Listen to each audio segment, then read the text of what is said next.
আমি আল্লাহ দুইটা জিনিস জান্নাতে দিব। এক নম্বর হলো স্বাস্থ্যের কোনো সমস্যা নাই, আর তোমার ডায়াবেটিস থাকবে না, তোমার বহুমূত্র থাকবে দূরের কথা, বেশি বেশি তুমি হিসাব করতা, ইডা থাকবে দূরের কথা, তোমার কিন্তু আর মুতই থাকতো না, মুত উঠে যাবে, পায়খানা নাই, সবগুলো হজম হয়ে যাবে, ডেপুট দিলে শেষ হয়ে যাবে, স্বাস্থ্যগত দিক থেকে কোনো দুর্বলতা নাই। আর এমন বউ দেওয়া হবে যারা তোমাকে দেখে মূর্ছা মারে এরকম নয়। আল্লাহ রাব্বুল আলামিন রুচি বদলায় বদলায় বউ দিব। বাগানের ভিতরে যাবে, গিয়া দেখবে বড় আপেল গাছের মধ্যে লটকে রয়েছে, বড়ই হলেও আল্লাহর নবী বলেন এক একটা বড়ই বড় বড় মটকার মতো। মুহাদ্দিসিনে কেরাম বলেন ওই মটকাগুলো দুনিয়ার পাল্লা পাটকিরায় ওজন দিলে 12 মণ ওজনের হবে। এখন ওই জান্নাতের ভিতরে বড় বড় মটকা যদি হয় বড়ই, আপেল কত বড় হইব?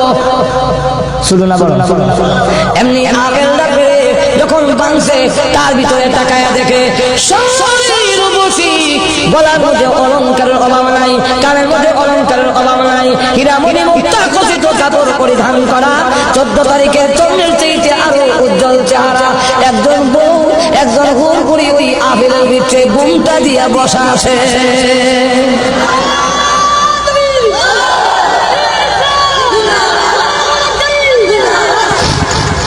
এইভাবে দেখা গেল এমনি বললেন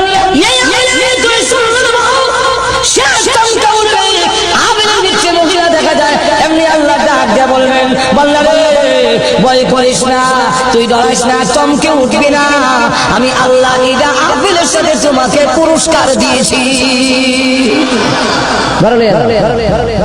মার্কেটে গেছে গেদে হেসে বিলাসে কাপড় সবর দোকান দেখানে অলঙ্কার পাতি যা আছে সব লটকে গেছে, আবার ছবি অস্ত্র লটকে রয়েছে, একজন সুন্দরী মহিলা এমনি রয়েছে, আর দেখবেন ছবির মধ্যে খুব দারুণ দেখা যায় তো ঠিক না আমার ঘরেরটা যত সুন্দর ঠিক আছে।